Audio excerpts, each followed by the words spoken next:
राम मंदिर। पिछले कुछ सालों में शायद ही कोई ऐसा दिन गया हो जब ये नाम किसी ना किसी वजह से सुर्खियों में ना रहा हो। कभी सुप्रीम कोर्ट का फैसला, कभी भूमि पूजन, कभी प्राण प्रतिष्ठा, कभी रिकॉर्ड तोड़ चढ़ावा और कभी दर्शन के लिए उमड़ती भीड़। लेकिन इस बार वजह थोड़ी अलग है, आप सभी को पता है, और आने वाले कुछ दिनों में यूपी में चुनाव भी है। लेकिन इस बार चर्चा मंदिर की भव्यता की नहीं है, चर्चा उस पैसे की है जिसे करोड़ों लोगों ने भगवान राम के नाम पर चढ़ाया। और चर्चा इसलिए क्योंकि उसी चढ़ावे को लेकर सवाल खड़े हो गए हैं। पिछले एक महीने में इसी में घटनाएं इतनी तेजी से बदली कि हर 3-4 बाद एक नई कहानी का अध्याय खुलता चला गया। पहले दान में कथित गड़बड़ी की खबर आई, फिर उत्तर प्रदेश सरकार ने एसआईटी की गठन की, उसके बाद एफआईआर दर्ज हुआ, गिरफ्तारियां भी हुई, फिर राम मंदिर ट्रस्ट के 2 बड़े पदाधिकारियों ने इस्तीफा दे दिया और अब पहली बार श्री राम जन्मभूमि तीर्थ क्षेत्र ट्रस्ट की बैठक सीधे राम मंदिर परिसर के अंदर हुई। बाहर कैमरे थे, अंदर ट्रस्टी। लेकिन सवाल सिर्फ एक था कि आखिर इस पूरे विवाद के बाद ट्रस्ट आगे क्या करने वाला है। नमस्कार, मैं हूं प्रियंका मिश्रा और आप देख रहे हैं एयर। कहानी की शुरुआत करते हैं 7 जून से। यही वो तारीख है जो पहली बार राम मंदिर के चढ़ावे को लेकर गड़बड़ी की खबर सामने आई। आरोप थे कि दान पेटियों से निकलने वाली रकम की गिनती और उसके रिकॉर्ड में अनियमितताएं हुई हैं। शुरुआत में ये मामला उतना बड़ा नहीं लगा कि छोटी मोटी गड़बड़ियां हुई होंगी। लेकिन ये वही राम मंदिर है जिसके निर्माण के लिए देश भर में चंदा अभियान चला था, जहां हर दिन हजारों श्रद्धालु पहुंचते हैं, जहां रोज करोड़ों की आस्था दान पात्र में उतरती है। इसलिए सवाल सिर्फ पैसों का नहीं था, सवाल उस भरोसे का था जिसके दम पर लोग आंख बंद करके दान करते हैं। मामला सामने आने के बाद उत्तर प्रदेश सरकार ने इंतजार नहीं किया, एक स्पेशल इन्वेस्टिगेशन टीम यानी कि एसआईटी बना दी गई। जांच शुरू हुई, दान पेटियों की गिनती कैसे होती है, पैसा कहां जाता है, कौन गिनता है, कौन रिकॉर्ड बनाता है, पूरा सिस्टम जांच के दायरे में आ गया। करीब 2.5 हफ्ते बाद 25 जून को जांच ने पहला मोड़ लिया।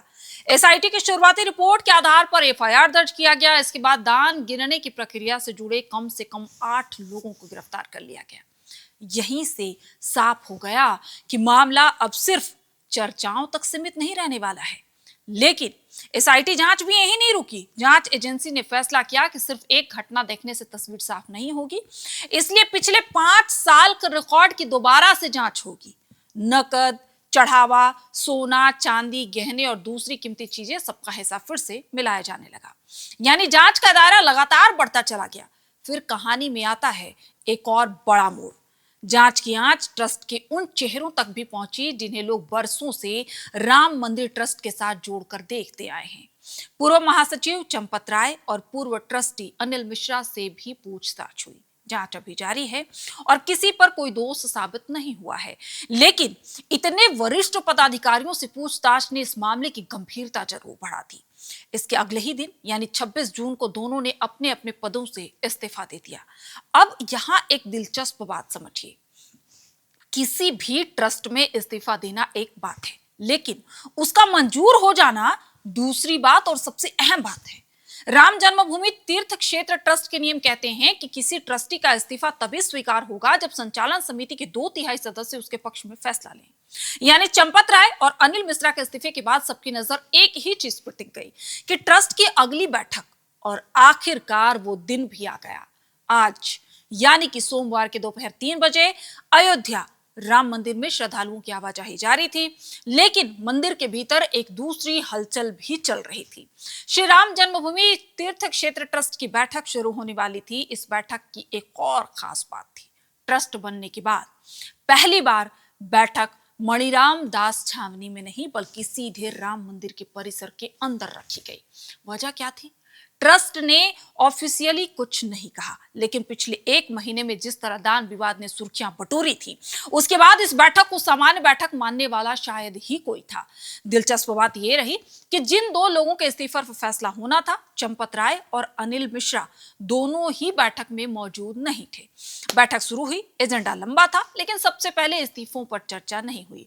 ट्रस्ट ने पहले उसी मुद्दे पर बात की जिसने ये पूरी स्थिति पैदा की थी, दान विवाद। बैठक के अंदर सबसे पहले यही सवाल उठा कि आखिर इस पूरे विवाद ने नुकसान किसका किया है? पैसों का। ट्रस्ट का या फिर उस भरोसे का जिसके दम पर लोग राम मंदिर की दान पेटी में बिना कोई रसीद मांगे अपना चढ़ावा डाल देते हैं। सूत्रों के मुताबिक बैठक में मौजूद कई ट्रस्टियों ने माना कि पिछले 1 महीने में जो कुछ भी हुआ उससे राम जन्मभूमि तीर्थ क्षेत्र ट्रस्ट की साख पर असर पड़ा है। लोगों का विश्वास कमजोर पड़ा है। करोड़ों श्रद्धालुओं के मन में सवाल उठ रहे हैं। सोशल मीडिया से लेकर राजनीतिक मंचों तक इस मुद्दे पर चर्चा हुई। ऐसे में सिर्फ जांच होना काफी नहीं है, लोगों का भरोसा भी वापस जीतना होगा। इसी दौरान ट्रस्ट के कोषाध्यक्ष स्वामी गोविंद देवगिरी ने कहा कि बहुत बड़ी गलती हुई है। ये 4 शब्द इसलिए अहम थे क्योंकि ट्रस्ट की तरफ से पहली बार इतने साफ शब्दों में माना गया कि व्यवस्था में कमी रह गई थी। स्वामी गोविंद देवगिरी ने कहा कि कुछ ऐसी खामियां थी जिन्हें समय रहते ठीक नहीं किया गया, लेकिन अब सिर्फ गलती स्वीकार करने से काम नहीं चलेगा। व्यवस्था को पहले से ज्यादा मजबूत बनाना होगा। यहीं से चर्चा सिर्फ दान विवाद तक सीमित नहीं रही। बैठक में इस बात पर भी मंथन हुआ कि ट्रस्ट के कामकाज में क्या बदलाव किए जाने चाहिए। दान पेटियों से पैसा निकलने का तरीका, उसकी गिनती, रिकॉर्ड रखने की प्रक्रिया, निगरानी और ऑडिट, पूरी व्यवस्था की समीक्षा की गई। मकसद साफ था, भविष्य में अगर कोई सवाल उठे तो उसका जवाब रिकॉर्ड के साथ दिया जा सके। और हाँ, इस बैठक का सबसे अहम मुद्दा यह भी है कि चंपत राय और अनिल मिश्रा को बाहर का रास्ता दिखाना। लेकिन बदलाव की बात सिर्फ सिस्टम तक सीमित नहीं थी। बैठक में ट्रस्ट के भीतर बदलाव पर भी चर्चा हुई, क्योंकि चंपत राय और अनिल मिश्रा के इस्तीफे सामने थे। अगर संचालक समिति उन्हें स्वीकार करती है तो खाली होने वाली जिम्मेदारियां कौन संभालेगा? सूत्रों की माने तो कुछ नए नामों पर भी चर्चा हुई। हालांकि बैठक में किसी नाम का आधिकारिक ऐलान नहीं हुआ, लेकिन इतना जरूर साफ हो गया कि ट्रस्ट अब सिर्फ विवाद खत्म होने की नहीं बल्कि अपनी कार्य प्रणाली में बदलाव की भी तैयारी कर रहा है। हालांकि चंपत राय और अनिल मिश्रा के बाहर करने की बात या इस्तीफा स्वीकार करने की बात भी अभी तक ऐलान नहीं हुआ है। उधर एसआईटी की जांच भी अपनी रफ्तार से आगे बढ़ रही है। अब जांच सिर्फ उन 8 गिरफ्तार लोगों तक सीमित नहीं है। पिछले 5 साल के रिकॉर्ड की दोबारा जांच हो रही है। नगद दान से लेकर सोना, चांदी और दूसरी बहुमूल्य वस्तुओं का भी हिसाब मिलाया जा रहा है। जांच एजेंसियां ये भी समझने की कोशिश कर रही हैं कि अगर कहीं गड़बड़ी हुई है तो सिर्फ कुछ कर्मचारियों तक सीमित थी, यह व्यवस्था में कोई बड़ी खामी भी थी। इस पूरे विवाद ने राजनीतिक बहस भी छेड़ दी है। विपक्ष लगातार सरकार और ट्रस्ट से जवाब मांग रहा है। मांग ये भी उठी कि पूरे मामले की जांच ज्यादा पारदर्शी तरीके से हो और दान का पूरा हिसाब सार्वजनिक रूप से किया जाना चाहिए। वहीं ट्रस्ट का कहना है कि जांच चल रही है और जो भी तथ्य सामने आएंगे उनके आधार पर कार्रवाई की जाएगी। लेकिन अगर इस पूरी कहानी से राजनीति को कुछ देर के लिए अलग रख दें तो सबसे बड़ा सवाल अब भी वही है। राम मंदिर का सबसे बड़ा आधार क्या है? न पत्थर, न सोना, न करोड़ों का चढ़ावा। सबसे बड़ी ताकत है लोगों का भरोसा, लोगों का आस, लोगों का विश्वास। जब कोई श्रद्धालु दान पेटी में पैसे डालता है तो हिसाब किताब देखकर नहीं डालता, वो विश्वास, आस्था देखकर डालता है। और यही वजह है कि इस पूरे विवाद में सबसे ज्यादा चर्चा पैसों की नहीं बल्कि विश्वास की हो रही है, आस्था की हो रही है। बहरहाल सबसे पहले ट्रस्ट को चंपत राय और अनिल मिश्रा के इस्तीफों पर अंतिम फैसला लेना है। दूसरी तरफ एसआईटी अपनी जांच पूरी करेगी। जांच रिपोर्ट आने के बाद ही साफ होगा कि यह मामला आखिर किस स्तर तक जाता है और किसकी क्या जिम्मेदारी तय होती है। लेकिन इस पूरे मामले पर आप क्या सोचते हैं?